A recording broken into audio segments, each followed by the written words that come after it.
Today on Brainpower, we're going to be using structured prompts. Let's jump in.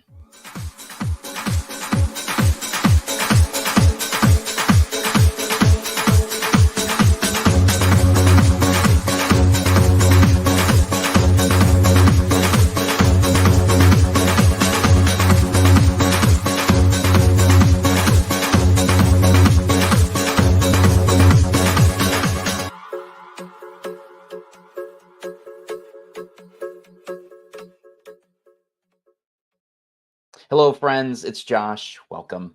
Today, we're going to be talking about structured prompts and just a few house cleaning items here before we get started.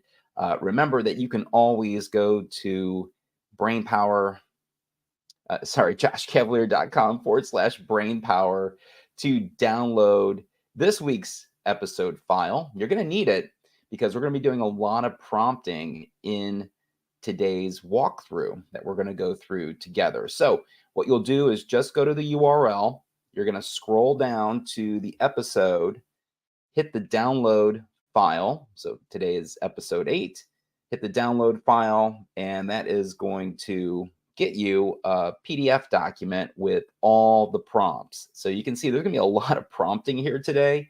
So make sure you take the time, get the file, and you can work with me. Now, obviously, if you are watching the recording, again, same process. You can get the file and follow along. We have a lot to do here today. All right. Also, keep in mind that you can jump out and grab my prompt file. A few of the prompts that you are going to see here today are actually in this repository. It's free. You can just go to joshcavalier.com/150 prompts. It's up to 250 now. So, but I'm going to keep that URL. Get access to the file by just entering in your name and email. I do not spam. So if you do happen to get a newsletter or an email from me, it is going to be of high value. So again, share with me that information. You get access to the prompts. Excellent. Okay, so let's go ahead and we are going to jump in to using structured prompts. I want to go in and just break down for you the difference between a free form and a structured prompt. Now, if you go back to episode number 2, I get into prompt fundamentals. So if you're unfamiliar with just prompting in general, this episode will give you some foundational elements, but you really want to go check out episode 2 to get that foundation in there. So a free form prompt is nothing more than you using a sentence. So we are just talking to the model. And again, a free form fashion, there is, some tactics that you can use there, and you'll see that here momentarily. But we're not talking about a large prompt. All right. So that is a free form prompt. Now, a structured prompt is we are definitely more strategic in the way that we use words and the way that those words are structured in the prompt itself. Okay. And the one thing that is really essential here to remember are that words matter. Okay. And you will see that as I go in and explain the prompt as it begins to evolve today. And also the order of your words matter in regards to the quality of the results coming back from ChatGPT, Gemini, Claude, or any other large language model that you use. Now, today, we will be talking specifically about Tracy.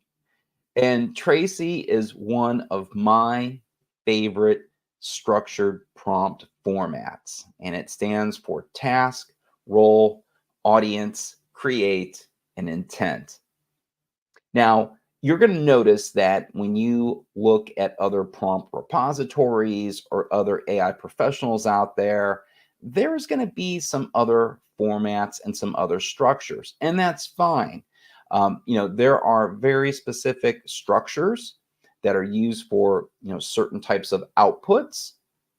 Like for instance, you'll notice here that I don't have anything in regards to tone, like tone of voice, which you can add in this prompt structure, but some people lead with it, right? If you're writing a video script or a marketing message, that tone is really important. Well, today we're going to be writing learning objectives.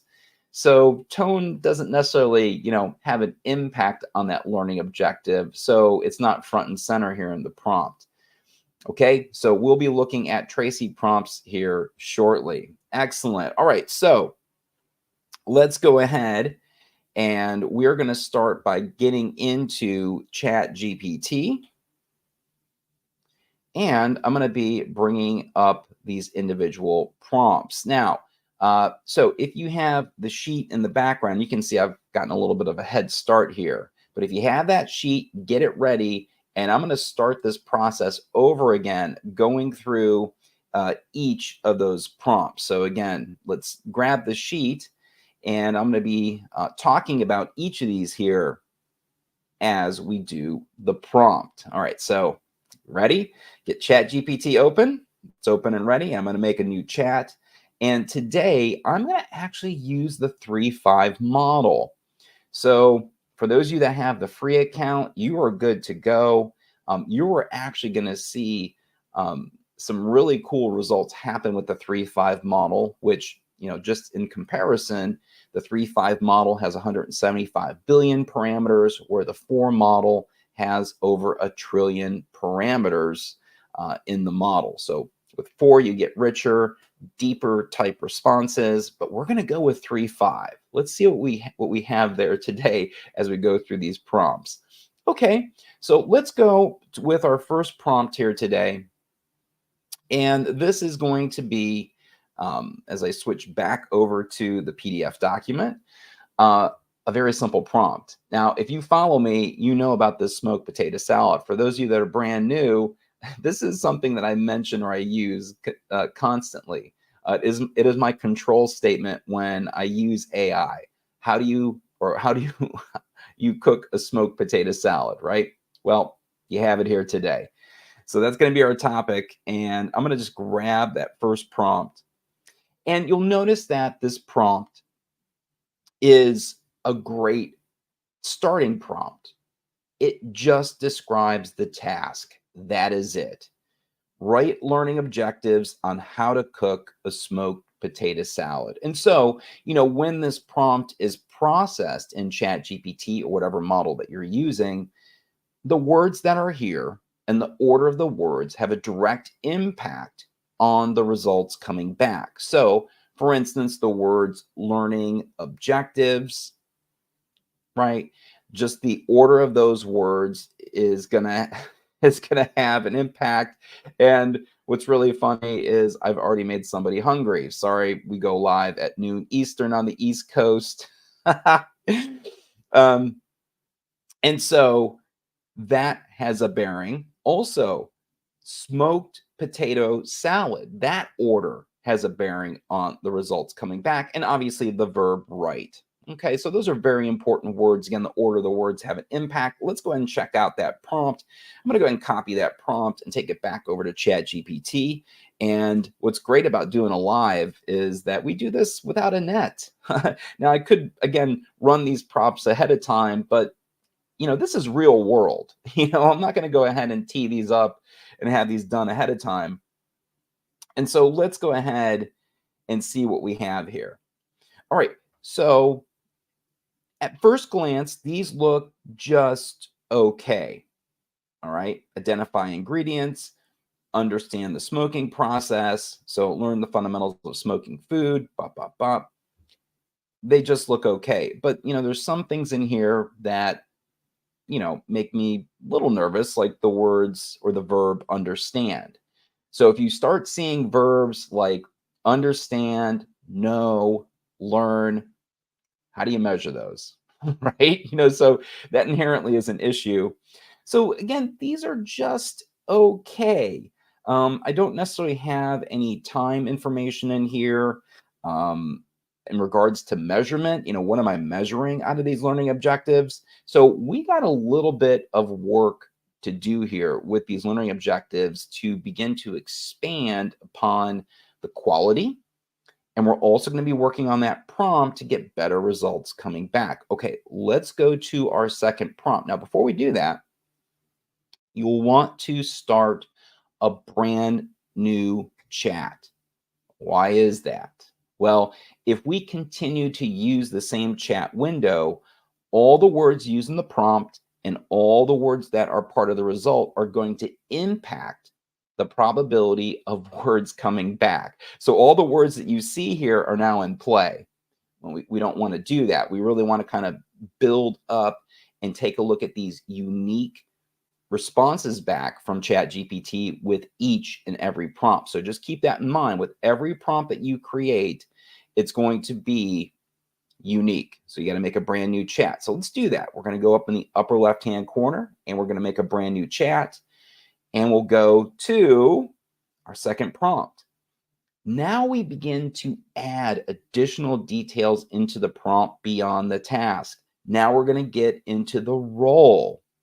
Very interesting. So the role here is act as an instructional designer. Now, why would we do that? Why would we go in and add a role? Like I mentioned before, words are important and the order of the words are critical.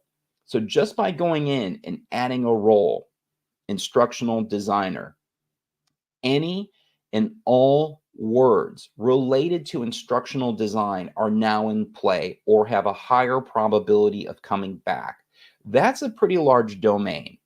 I mean, if you think about anything and everything that you have personally learned about instructional design, it's there. Like it's in the model, specifically GPT 3.5 and 4, which is what we're going to be working with here today. And odds are when you use those larger models like Gemini or Anthropic Claude, instructional design and all related information about that domain, it's in there. Okay. So what we're doing here is leveraging the role of instructional design to hopefully give us better learning objectives or well-written learning objectives. So let's give it a go. I'm going to go to prompt number 2. We'll copy that. We'll take it back over to ChatGPT and let's let it rip. So I'm going to go ahead and let's see what we have here. All right. So now it's a little bit different format. But again, I still see understand coming back. But even within here though, I'm getting some additional specific learning objectives in here within these areas of knowledge that within themselves are just okay. It's like I can see that it's getting the steps of how to smoke potatoes and things like that in here. But again, what am I measuring in here? And none of these are time based upon time, right? So we're going to continue adding on and seeing the progress of these learning objectives. So back to our list we go. So the next one, prompt number 3, is we're gonna specifically talk about this potato salad. Again, sorry folks that are hungry, you should have had lunch before attending this live. So take a look at this technique. You are not restricted by a single role. You can add multiple roles in your prompt to access multiple domains. And in this case, I've added a barbecue pitmaster. Who else would know how to make a smoked potato salad, right? I know I can go ahead and put a chef or some other type of professional in there that may also know how to make this, but I'm going to go with barbecue pitmaster. So that's the additional add here. You can do multiple roles. So you can say you are an instructional designer and a financial planner, or like if you don't have access to a subject matter expert, that's a great way to go ahead and tap into a domain or an area of knowledge within the model and do some pre-work until you can actually meet with the subject matter expert on whatever you're working on. Okay, let's give it a go. I'm going to go in and copy that prompt. We'll take it back over to ChatGPT. Remember, brand new chat. So we make a new chat. Let's throw that in there and let's see if we have some deeper, richer responses in regards to that smoked potato salad, because now we got a barbecue pitmaster working on it. and it looks pretty much the same. Okay. There might be some additional details in here about the process of smoking those potatoes. Don't really have time to go back and compare to the prior, but I mean, just taking a glance, it looks like we have some additional details that are in here about making this salad that's not in the prior one. Oh, yeah, for sure. That looks great. Okay, so we are now getting there, right?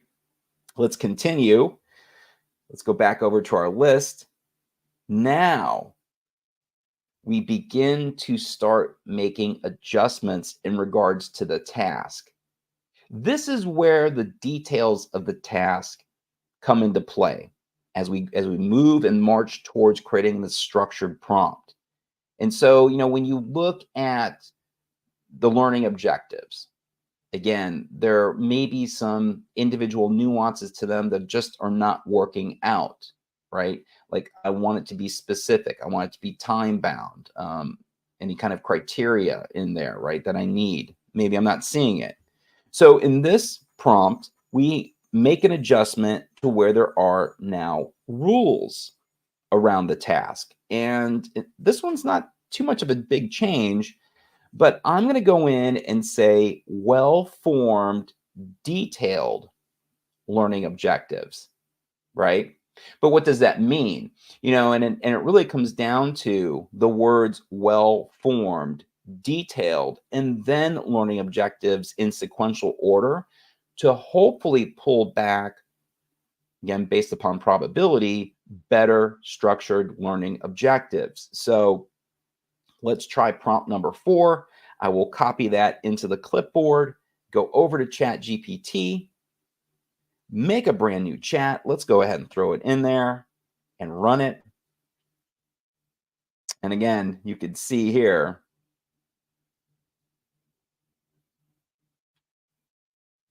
they're kind of deep as far as the tasks themselves, but it's they're pretty short here. Okay. But again, you can see the maturation happening as we go in and make these nuances with the prompt. I'm personally looking for individual sentences here, but I'm not seeing that. I'm seeing bullet points, right? But again, it's starting to form and we are making progress. Let's take a look at the next prompt. So the next prompt, sorry about that, prompt number 5. Act as an instructional designer, barbecue pitmaster, write learning objectives on how to cook a smoked potato salad. Learning objectives should be concise. Now we get into a very specific format. This is going to be interesting to do this. Ensure the learning objectives are specific, measurable, achievable, relevant, and time-bound.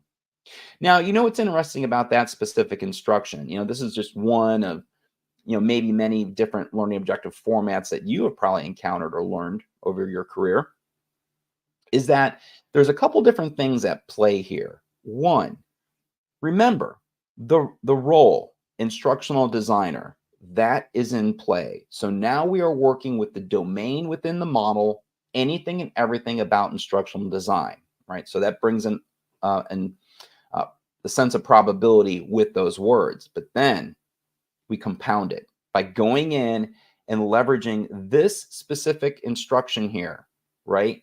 Odds are somewhere in the domain, there is a definition of what a smart formatted learning objective is. So you combine it with the words instructional designer and then the smart format, you have a compound effect in regards to the probability that the learning objectives coming back are going to be in this format, because out there, right, the model was trained on a corpus of text. And again, we have to just assume that there are examples that it was trained on this format specific to learning objectives, right? Okay, so with that, let's give it a go. We're going to go ahead and copy that prompt, go back over to ChatGPT. Again, make a brand new chat. We're not using the same window. I'm still in the 3.5 model. We'll paste it in there, and let's see if we have some decent looking learning objectives.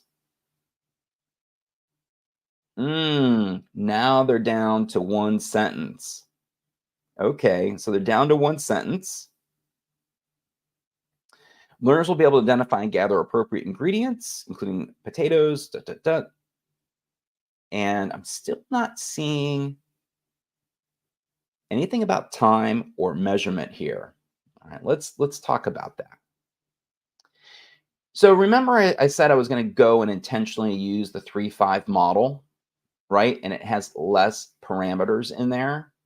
Well, now we start to see some of the reasons why, when you are extremely explicit about your instructions, and this could be any format. It could be a format for multiple choice questions, for a video script, whatever the case may be. And so when you work with a model like 3-5, again, your intentions are good. You are, again, rolling the dice here, trying to get a high probability of this format coming back, but we don't quite see it here, right? I don't see anything like measurable time bound, which is what I'm looking for. Now, I'm not going to just jump over to the 4 model just yet, because odds are it's going to go ahead and give us what we want. Okay. I still have the hope for the 3-5 model here. So we're going to continue working. Let's go back, and now let's get into Tracy. So there is a progression here. And what you're going to find is that no matter what task that you are trying to perform in ChatGPT or any large language model, that the more detailed instructions that you give, and again, if it's something that's complex, like a learning needs analysis, or again, as I mentioned before, like the format of a multiple choice question, like do I want 2 distractors or 3 distractors? Do I need an explanation? Do I need an answer key? That kind of thing. You're going to want to put detailed instructions in there. Well, after a while, those paragraphs or your format can get kind of gnarly. I mean, just from, going in, and you may have some success, but you may need to tweak something later on. So now you got to scan, your paragraphs and find them. And so if you don't have a structure, that's going to cause some issues. Also, if you are in a team and you are sharing your prompts in a prompt library, having a structured prompt is going to be easier to version. It's going to be easier to edit across your team, because then you can go in and you can designate specific lines that need to be updated or sections that need to be updated, as opposed to scanning just paragraphs of text. All right, so that there is a method to the madness here with the structured prompt. And so now with Tracy, this is a very simple representation of Tracy. Task, role, audience, create, and intent. Now, intent, that may seem like a kind of like an outlier descriptor, but what intent is really the nuances in the creation process. Okay, those are where we have kind of like the secondary type details about the creation that we're building, right? In this case, learning objectives. So let's go ahead and let's grab the Tracy prompt or the Tracy structure. We're going to copy it. And let's go over to ChatGPT. Again, I'm going to make a brand new chat and paste it in there. And so now we have in our 3-5 model the start of this Tracy prompt. And you notice I don't have the smart format in here. So it should be interesting to see what it gives us. Well, at least I have sentences in here. And I don't see the word understand, learn, or know. But again, I don't have all of the details here that I need. So now we just take it a step further. And I'm now going to walk you through this Tracy prompt built all the way out. All right, we're going to go back to the document, and I'll begin to give you details that are in here. Again, remember, words are important and the order of the words, right? So we'll go back over to the document. We'll take a look at our last prompt. This is prompt number 7, Tracy with rules. And so the task is very simple. It's write learning objectives for cooking a smoked potato salad. The role, instructional designer and barbecue pitmaster. Okay, we're good with that. The role, rules. Okay, so now we have specific instructions about the role. Experienced in instructional design, proficient in barbecue cooking techniques, knowledgeable at smoked potato salad preparation, skilled in writing concise learning objectives, familiar with SMART criteria for learning objectives. Got two different things happening there because of role stacking. But I want you to notice the format. The format of this particular prompt is what we call YAML, or yet another markup language. And it's really just colons and indents here. That's all that it is. And it doesn't have to be really complex. I know that if you follow me and if you watch some other lives, I may have shown you a structured prompt utilizing a JSON format, JavaScript object notation, not to get into programming too much, but there are other methodologies for doing structured prompts. It's really up to you. I mean, if you have more of a programming side on your brain, you may want to go with JSON. If you're not a programmer, hey, keep it simple, right? Just go ahead and use this format to where you're just indenting the rules, and it makes it so much easier to edit, okay? So again, use what works for you. Other things that we have in here include the audience. The audience is going to be novice cooks preparing side dishes for guests. And then we have audience rules in here. Create learning objectives for cooking a smoked potato salad. All right, now we get into the details of the learning objective itself. Specific, measurable, achievable, relevant, time-bound. Awesome. Concise language. Focus on key steps. Clear guidelines. Include tips for enhancing flavor and preparation, and emphasize food safety practices. Now, those two instructions there, those could go down to intent. Again, I kind of bounce back and forth between, where to place some of these. The intent is enable novice cooks to cook a smoked potato salad successfully. Again, these are your secondary intentions, right, with these learning objectives, and you can see them here. I'm not going to get into all of them. Well, drum roll.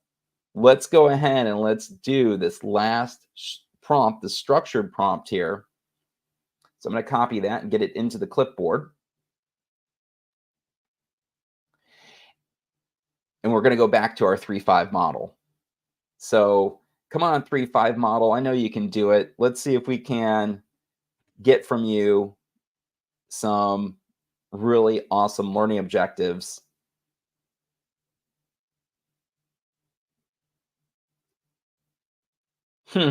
Yet again, this is interesting because I don't see the measurable, or at least the time-bound information in here.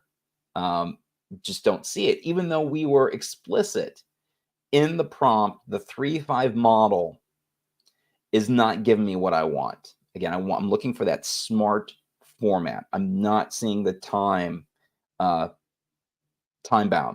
information in here. So now, in regards to like some other formatting in here, I'm not seeing know, understand, learn, which is great. So now we got to go to the 4 model. We're going to run that same prompt. If you have access to 4, hey, that's great. I'm going to give it a go here with the 4 model and paste that structured prompt in there. And let's see what we get.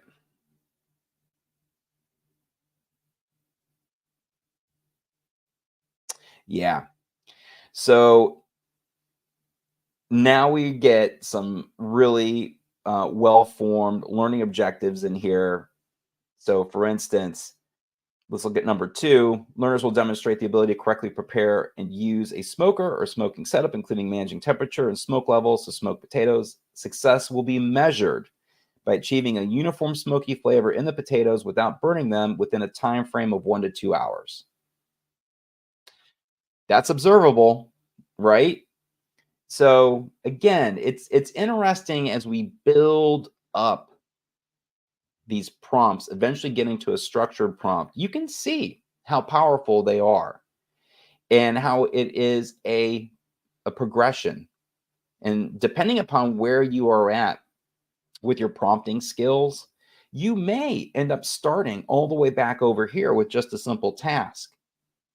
But keep in mind that the model that you use, and we saw today the 3-5 model and the difference with 4, and also the structure of your prompt is going to go ahead and have a direct impact in the results that we get. And again, we saw here with the 4 model, it just really went in and knocked these out, which is great. And from here, now I can go in and take these specific learning objectives and begin to apply them to different output types that may be used across the learning journey. So for instance, I could say, take learning objective number 2 and convert that into a video script, or take learning objective number 2 and create an e-learning storyboard, right? You get the idea. So hopefully today, this has uncovered the mystery of a structured prompt and has kind of given you some go forward actions as to building your own structured prompts. Now, next week, I'm going to go ahead and continue this conversation about structured prompts and get into some more advanced applications of them. And I'm going to be sharing with you some different types of outputs using a structured prompt beyond just learning objectives. So hopefully you enjoyed this episode. I was so glad that you were here with me, and I will see you in the next episode. So take care. I will see you in the next one.